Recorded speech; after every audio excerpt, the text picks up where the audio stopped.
Thank you, guys. Well, I guess we can start by just introducing ourselves very briefly. Maybe do you want to start saying a few words about yourself? Sure. Name is Mario. So I'm the co-founder of NFT Tech. So we're a publicly listed company with a ticker NFT. So I should know a few things about the space. Also the founder of IBC, which is one of the biggest incubators in the space, and the host of the Roundtable, which I hope many of you know. It's the biggest Twitter space and live show in crypto. So we have 50,000 live listeners every show. And I'm doing one right after this at 4 p.m. London time. And I travel the world speaking about the metaverse. So I'm getting almost sick of speaking about the metaverse. So yeah, good to be here.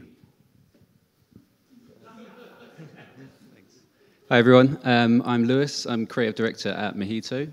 Mojito is an NFT Web3 kind of platform ecosystem helping big brands enter the space in a thoughtful way using our tech and our team. We've helped Sotheby's move into Web3 with Sotheby's Metaverse, continue to power that now. We helped Liverpool Football Club start their own digital community, and we helped Milwaukee Bucks set up the first NFT membership of the NBA. Hello, I'm Robin, co-founder of Alcon Edge. Alcon Edge started actually as a YouTube channel, so content creators, but we expanded into Web3 marketing, helping early stage projects with accelerating Web3, growing their socials, anything that you can relate to marketing. But at the same time, we speak with a lot of Web2 companies as well that are interested in the space. And because we've been very experienced in breaking down a lot of crypto projects that were early stage, we have a very good understanding of what's going on in the market of Web3. And this is beneficial to a lot of big brands as well. Yeah, and my name is Paul Adrian. People call me PA, and I'm the co-founder at Sentry, a platform, an all-in-one platform for NFT project to bring utility to the holders.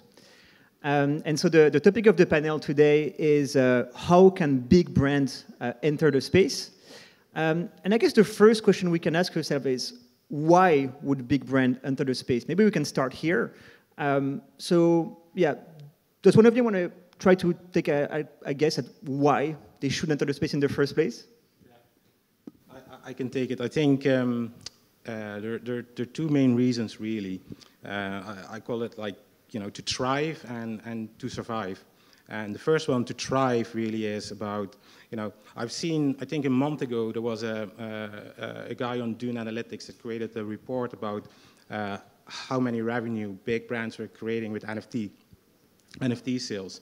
And Nike was topping that chart with I think 85 million in revenue. But it's not about that really for these big brands.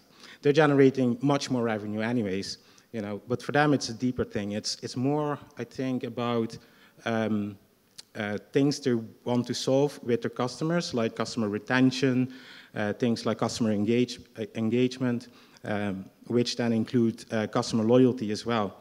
And if you are able to solve that, you will definitely do well as a brand overall. And the world has become more digitally. A lot of customers just only interact with brands online. And since that's happening, and at the same time NFTs came around the corner, and NFTs were offering something truly extraordinary, really. You now truly could own a digital asset. You had the right of ownership, rights of identity. With NFTs, people started to get a much bigger feeling of belonging. Like if you're in a community, I hold a profile picture NFT, you truly feel part of that community. And obviously this is very powerful for big brands because if they try to solve for customer retention, customer engagement, this can kind of up the ante of what they can do. And so that's the part of thriving, I think. And the part of survival is actually, I think, always about Kodak. I don't know, raise your hand if you know that the history of Kodak, right? So Kodak, for the ones that don't know, in the 70s was kind of the market leader when it came to the photography space, right? With the analog camera that they had. And then in the 80s, they actually invented the digital camera themselves, but they saw it a little bit as a joke. But the market over time decided differently, right? So because they were just focused on the old way, they kind of missed the boat with the rise of the digital camera that we, nowadays all the cameras are digitally. And that actually with some, I think also some issues in their management, ended up in filing for bankruptcy in 2012. Another example is, for instance, if you're mid-30s and 30s like myself, raise your hand if you had a Nokia phone back in the day.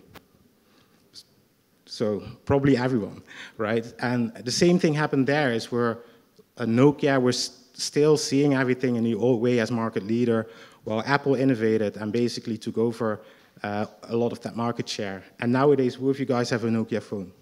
Probably no one, right? You still? And another example, websites, very simple. I remember them when the internet was new, and you would tell businesses, oh yeah, let's get a website. A lot of them said, like, no, we don't need a website, we're not selling online, right? Most of these businesses that thought that way, they went out of business, basically. So there's a big chance, I think, with NFTs and Web3 that, if you're thinking if you're not entering the space right now, if you think, oh no, we don't need it, there's a big chance your business is going to zero. You might get out of business. So I think these two things, like survival but also thriving with your customers, that is really important. I just think that the thriving part doesn't count yet. Like, it's way too early, in my opinion, for businesses to improve retention or build a better community with the current state of the metaverse. Now, back to the statistic that the person earlier mentioned. A quarter of the people are going to be in the metaverse by 2025. It's such a sexy title to have, but it means nothing. I'm not sure about other panelists, but technically, we're already in the metaverse. Look, this gentleman's on his phone, she's on her phone, you're on your phone, which is fine. I'm not complaining. I'm just saying that's a digital world you're in right now. As soon as I'm done here, I've got my phone, I've got my AirPods. So we're already tuning out of the physical world and going into that virtual world. So in my opinion, over a quarter of the people are already in the metaverse. So that's about the heading mentioned earlier. But yeah, about the second point, FOMO, I think this is the main reason. Public companies want to mention it in their press releases. They want to get their valuation up, ensure the investors are not missing out. And they're hoping that later it will improve community, it will improve retention. But it's just too early for that now. Mario, one thing on that. What do you think of NBA Top Shot in that regards? I think they probably did establish that in a way. But I do agree with you.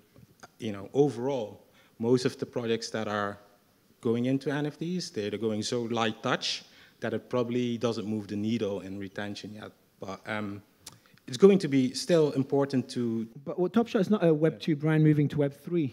So they're a Web3 native brand, but they're a good example of having a great community and great retention. So it's like a good example of what's expected later on. But I just don't see Web2 brands improving those two metrics with the current state of the metaverse. And by the way, I'm all in on the metaverse. I'm invested as hell. As I said, I travel the world talking about it. I agree on the metaverse part, definitely. Like when it comes to just NFTs, it can, there are use cases where it definitely increases loyalty and retention. But there are also a lot of use cases where, customers are upset because they don't understand it, or the user experience is just still in the infant stages. I think Starbucks is the best example. I'll let other panelists speak. You guys know a lot as well. But I think Starbucks is the best example where they used the technology without anyone. They didn't even call it NFTs. They called it loyalty cards or loyalty coupons. You remember that announcement? And they used Polygon out of all the chains, which was interesting. But for me, that makes sense, where someone uses the internet like they did in early 2000s or late 90s without calling it the information superhighway. And no one knows they're using the information superhighway, which was the term for the internet many years ago, but they're using it nonetheless. So that's what I see happening that will make more sense than those PFP photos that I'm also bullish on. I agree. I never thought I'd say this, but loyalty programs are actually getting quite exciting, you know. NFTs can, I mean, it proves the power of NFTs. If NFTs can make loyalty programs sexy, then, you know, they can pretty much do anything. And I think they will do that with loyalty programs, with you know, dynamic NFTs that kind of update with, you know, your real world actions, making loyalty programs tradable so you can kind of profit off of your loyalty, not just the brands profiting. I think it's a really exciting space, and obviously onboarding these huge numbers of people. I think, you know, Starbucks has 27 million members to their loyalty program. If you can get at least half of them into the Web3 thing, that's a huge moment for us. And then maybe we can move on to the more fun stuff, not the loyalty programs after that. Yeah, all great points, all great points. So now that we've seen why you should enter the NFT space for big brands, let's dig a little bit deeper. Before that, I want to quickly bounce back on what you said about the name. So it's true, like, if you think about MP3s, for example, back in the 2000s for music, we used to use that word quite often. But when is the last time you used the word MP3 to define music? You know, probably the first time you hear it in years, right? So with NFT, this word is probably going to disappear and be replaced by loyalty cards, collectible, and so on. I hope it doesn't. We have the ticker NFT, so we'll be screwed. So yeah, the next point I wanted to discuss is, you know, we tend to forget that a lot of the people still have a lot of misconception about NFT and crypto, and frankly, sometimes don't like it, whether they think there is a big environmental risk or just, you know, spam, scams, and so on. And we've seen it last year with the platform Discord. You know, they tried to integrate a wallet to the platform. The CEO tweeted, very proud, and thought it was going to be a great feedback. And they got a massive backlash from the user base, and they actually did not integrate the wallet to the platform. So the next one I wanted to discuss is, what about all the customers, fans, and so on that might be very, you know, have a lot of misconception about the space, and some brands might try to introduce an NFT collection, and it backfires on them, actually. Maybe you can kick it off with the answer. What's your thoughts on this? I think you have to be extremely careful, depending on your user base, because, I mean, you know, I'll come back to the Discord example, but it's so fascinating, because you would think, oh, wow, finally Discord is integrating a wallet. Everyone on Web3 is using Discord. And then the backlash was so strong, and it was last year, by the way. The backlash was so strong that they went back on it. So brands need to educate so much their user base, because here, yes, everyone understands NFT, Web3, everyone understands like the advantages of it. But we tend to forget that a lot of people, most people still don't like it. When I speak to people not in the space, the first reaction I have often is hostile. Like, oh, NFT, what is this? Scam. No, exactly. So I think before entering the space, a big brand needs to make sure that their customers are actually educated on the space. And I'd add to this, Starbucks didn't call it NFTs, and they didn't get any backlash. Discord announced a wallet, I think Fortnite, I can't remember which studios, and whether it's Activision or someone else, announced the integration of quote-unquote NFTs. So when they call it NFTs, it looks like a money grab. When they use the technology without using the term to get attention or to get press or to get clients or users, then that makes sense. No one really cares because they're using the technology rather than trying to take advantage of the hype. Because we've seen so many celebrities take advantage of the term just to get a quick cash grab. Like, it's insane. And we've seen brands do the same thing. Also, I want to add, I think Web3 native brands we've seen this with every innovation. So Web2 brands getting into Web3, unless you play the Nike strategy of acquiring someone like Artifact, that worked well for them. But if you build it out internally and focus on trying to build out Web3 and squeeze it into your business model, it will be challenging to say the least. Amazon beat Walmart when Walmart tried to get into Web 1, Web 2.0. So either acquire or don't use the term NFT and try to build it in the back end without anyone knowing you're using the technology. Starbucks is a perfect example. Yeah, I think we're all looking forward to the day when we don't have to use the term NFTs. And Again, not me. Yeah, apart from you, yeah. But I think it just shows how versatile they are as well, the fact that we can replace it with pretty much anything. It will be a collectible, a ticket, access, whatever. But I think education is definitely key up until that point. With LFC, Liverpool Football Club, the educational film that we would produce for that was just as important to us as the hero film, and we pushed it to the fans just as much as the hero film. And we didn't do any sort of policing of the comments. Obviously, you're always going to get backlash. Every project that has NFTs will always get backlash. But if you have the right content, you start to see things like the community self-policing those comments underneath. So we started to see that they were kind of taking kind of copy lines from the film and pasting them as replies to the other fans. So it's nice to see that your effort of education actually does work, but I think there's still a long way to go. I think obviously the merge has happened as a start, and it's reduced by 99.5% or something. But it's crazy how no one's really caring much now that it's done. Well, I think 99.5% energy reduction, but 99.5% of the world has never heard of the merge. So I think that's insane. Like we need to keep going exactly the same way as we were before. I don't think we can't stop educating. I don't think. Does anyone have a PFP? Robin, do you have a PFP of like an NFT? Anyone does? Yeah. Oh, you do? Oh, sick. You all do. Yeah, I do. We used to get like attention for it before people love it. Now I like get hate for it from anyone in Web 2. They make fun of it. I still have it as symbolic. Yeah. But you belong to the whatever you have, right? So your point about how you cannot force or push NFTs on your community. It's a very good point. And I remember when I was working in a Web2 company, there was a small select group that was working on an NFT ID, and they didn't take into consideration any kind of input from the existing customer base. So they came up with an ID, was clearly kind of copied from what they've seen somewhere else. And we all had like doubts that was going to fly, because what you need to do is you need to add value that makes sense to the customer, and you need to have this conversation with your customers so that it's clear to them that this change, because no one is waiting for change, so that change makes sense, right? And if you think of the successful Web2 companies that integrated NFTs, like you said, they either merged something, they definitely created value for the customers that was very clear and that they understood. Because if they don't understood, they're gonna reject it. On Discord, I think the problem there is that I'm not always keen to go on Discord because I get spammed all the time by crypto and NFTs.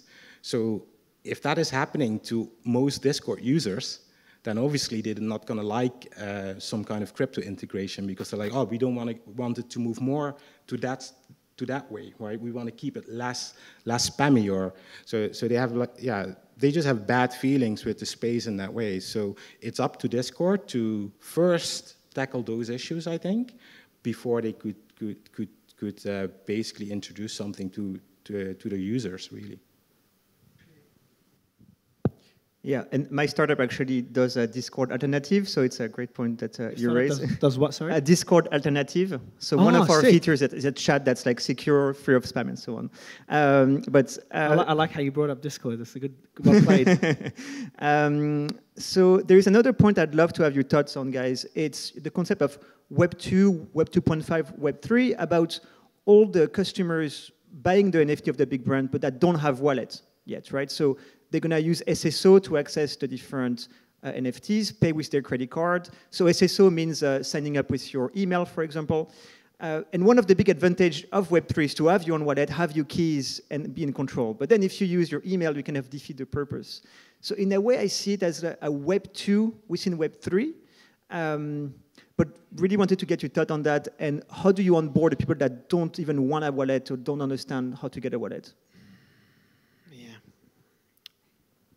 What do you think? Can I kick it off? That's a tricky one, because Web3 is going to hate my answer. I mean, Web 2.5, I think, is necessary for now. I think I don't think consumers are ready for Web3. I don't know if Web3 is ready for the consumers either. I think so. Taking the best of both is probably a smart way to go, and that's kind of how we do it as well with the bigger brands. Like you can log in with your email. We'll automatically create a wallet for you. We'll use the kind of UI and UX that's so good from Web 2 and put it into Web 3 for you. You can pay with a credit card.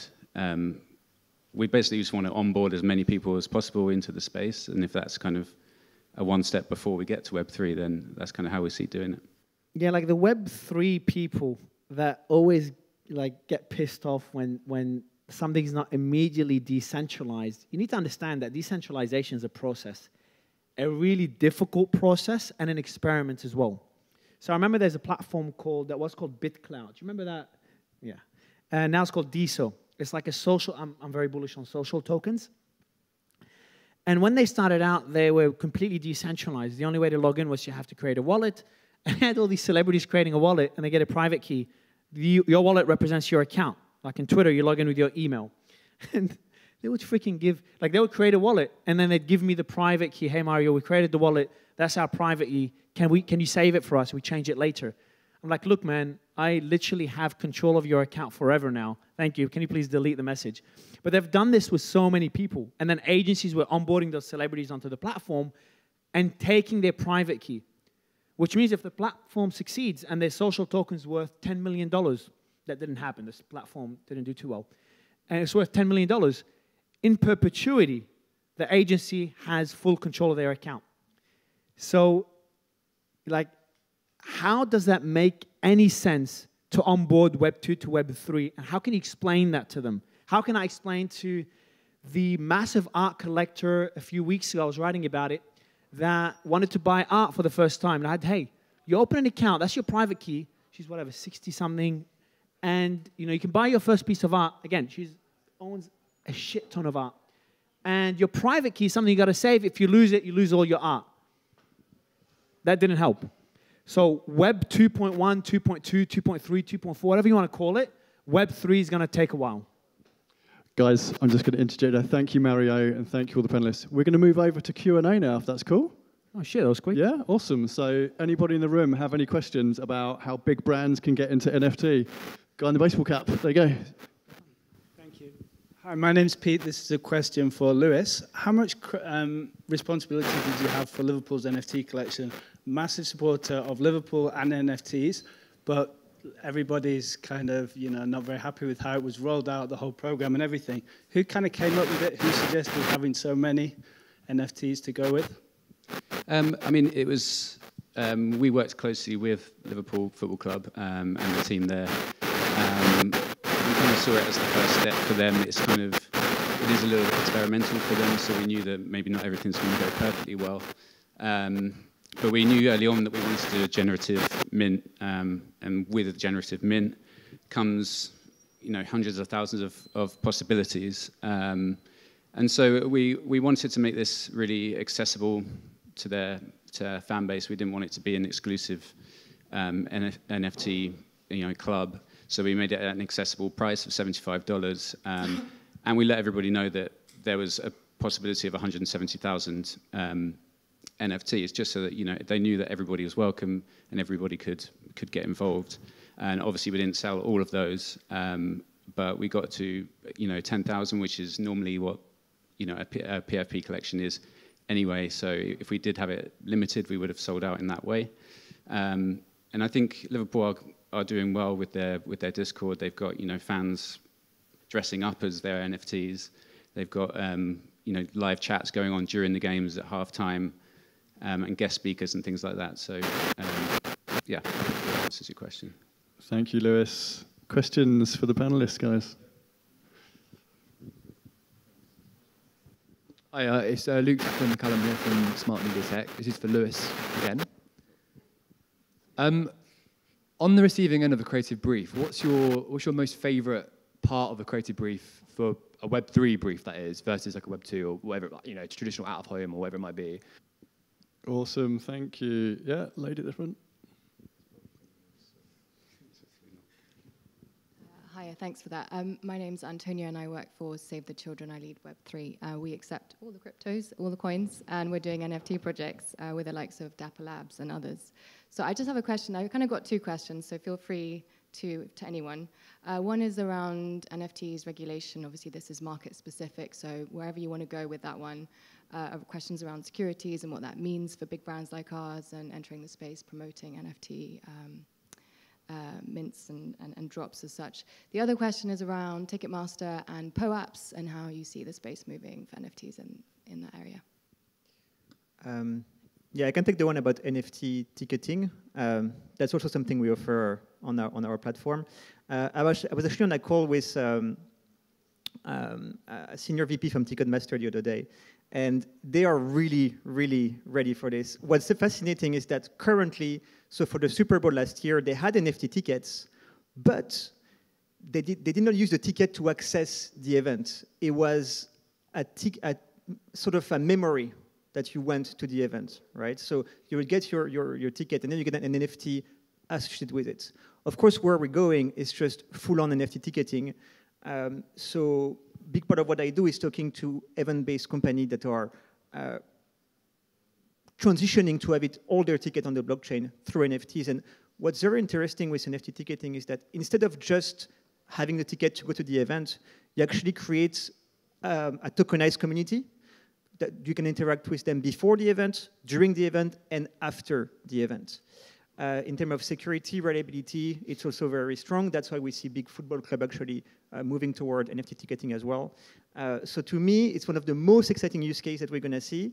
And I think in a few years, we're going to have a ticket. You won't say it's an NFT ticket. You will say it's a ticket, but it will be an NFT ticket, and the word will go away. And I just remember there's a startup that we were that we were talking to. I wish I could remember their name. We could be incubating them, so I should remember their name. And what they're doing with ticketing is fascinating, because you said during the game as well. You have to use NFTs with, beyond just making existing systems more efficient, because there's no reason to decentralize things unless you give them a good reason. What do I mean by this? So first, these NFTs, you could have a marketplace, a decentralized marketplace. You could sell those tickets to different events. Oh, you're early, man. We got 4 minutes left. Got 4 minutes, guys. And what these guys are doing is that the NFT represents access to the event, memory that you've attended the event, stadium based on the experiment they did. During the game, they were playing the game to win prizes more than they were watching the game they were at. Now, I haven't verified this study they did. They mentioned it on the call because I was on that call. And then the NFT represents a certain utility within that game. So now you've got a ticket. That's also a memory that you've attended the event. So you can sell it later as a collectible. A ticket to enter the event, you can sell it on a secondary marketplace. The NFT allows you to play games and win prizes, play to earn, or watch to earn, or event to earn, whatever they decide to call it, during the event. And then they're building other forms of utility after the event on that community aspect. So now you see how, and you don't have to call it an NFT. I hope that you all do. Again, I have the freaking ticker, so I want you to.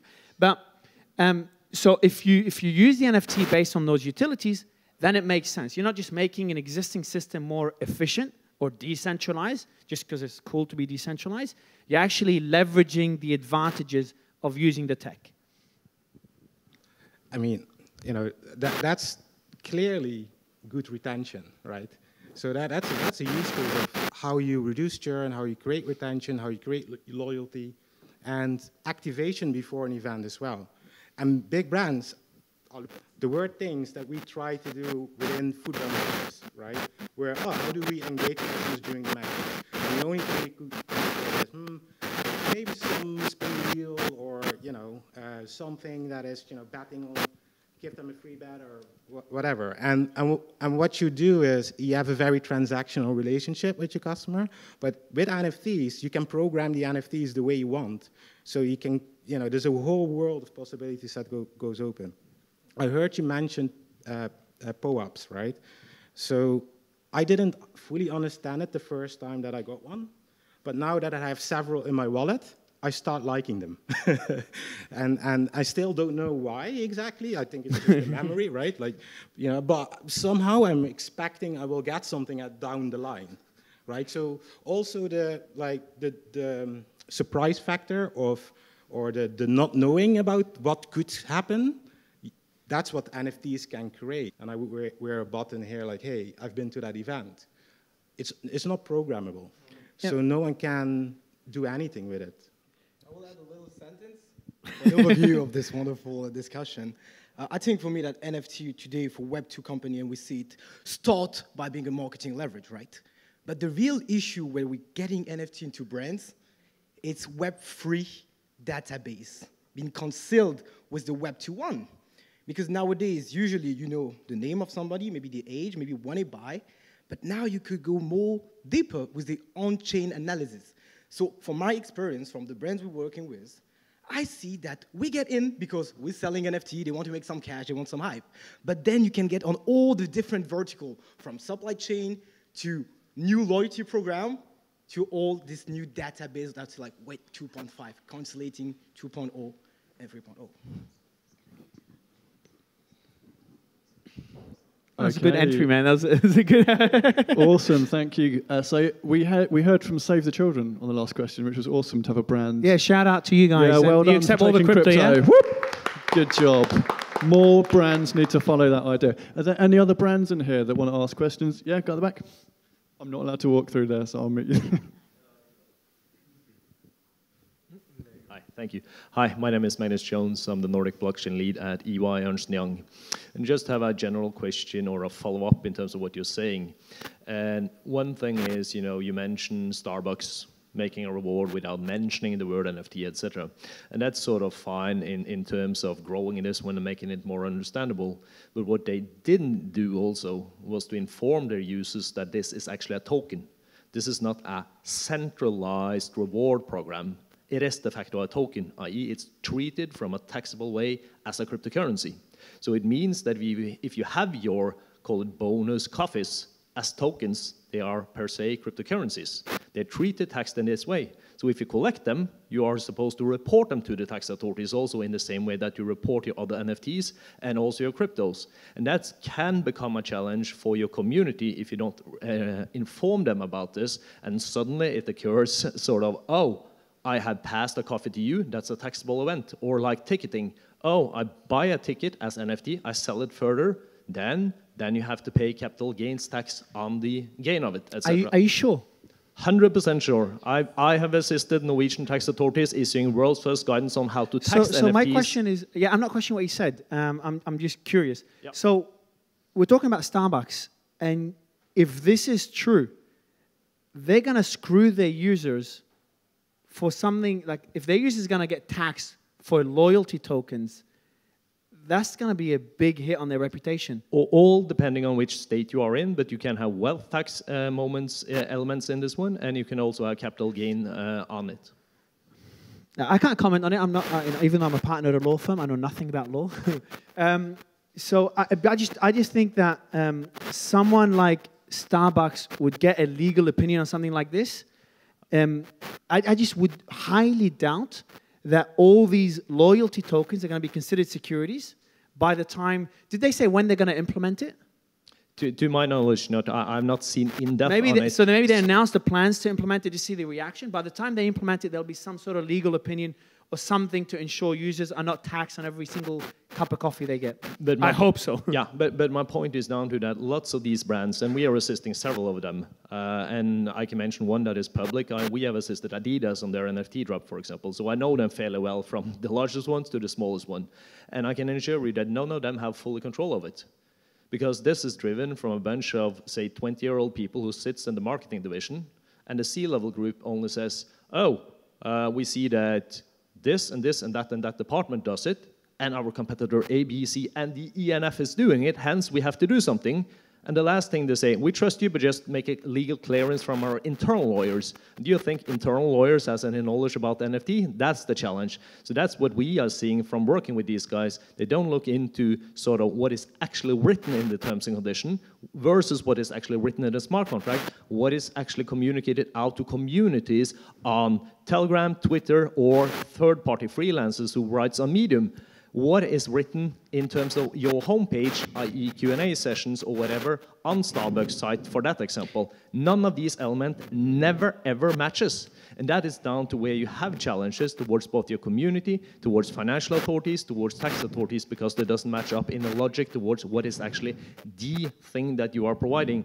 And my point is that I'm not trying to be the party killer, sort of saying here, because we're very positive when we work with the industry, but still I think that's a very important element that you should take into consideration around the risk, both from an internal company point of view and also from towards the view towards your consumers and users out there. So I rather say that it's possible to do it, but you should inform and be aware of it. Yeah, if I can just get to your point, there is one very important stuff that we're not doing right now in this space: sell general conditions. As you say, they're on the website, you communicate on utilities, but it's not inside itself the metadata of the NFT right now, right? Is it a property when you go on OpenSea that you have the right to get a coffee? No. And while, even if you do IPFS today, it's not enough. Because your consumer, as you mentioned, maybe on the secondary market, cannot see what is buying and what's behind. But the solution is here. You take low text, you convert it into readable matching inside the metadata, so that when you get on your OpenSea, it's inside the properties. You have the right for a coffee. You may not sell it on the secondary market. And you put all of this so that most of the time it's used on like intellectual property itself, right? But you can decline it to all the utilities that you get inside of your NFT. And that may be one part of the solution. On the other side, you're mentioning all about the compliance system. The biggest problem is like we don't have any regulation right now, right? We don't know what you do. We don't know how many taxes we need to pay on NFT. Is it art? Is it good? How do we put aside? And also like, it's kind of a little bit aside, but like when somebody come and mint one of your NFT, are you doing a KYT? Are you checking where the funds are coming from? Because if you're a company, a brand from Web2, and you want to broker it into euros, fiat, or dollars, they will ask you, oh, is the money clean? Did it go through a Tornado Cash, AML, CBFT, all the stuff? So I think what you mentioned is, for me, one of the most exciting stuff going right now in the space. It's about, we are in the Far West, but we need to get and be bound by the rules. And by creating those rules and be a step forward in the innovation of compliance and legal into the space, that's where we will bring sustainability to our ecosystem. Absolutely right. What a perfect place to stop. No. I say that sincerely because I can vouch for Magnus Jones from EY. Welcome to the event. Thanks for turning up today. I know you've come from the Nordics, so it's a pleasure to see you. This debate will continue, and this is exactly why we need events like this, because it is a true intersection of technology, brand managers, marketeers, lawyers, and tax consultants to help us drive the adoption of NFTs. So thank you very much for all your perspectives today. I hope you all link in with one another and develop this conversation further. Thank you very much. We break for lunch now. See you here in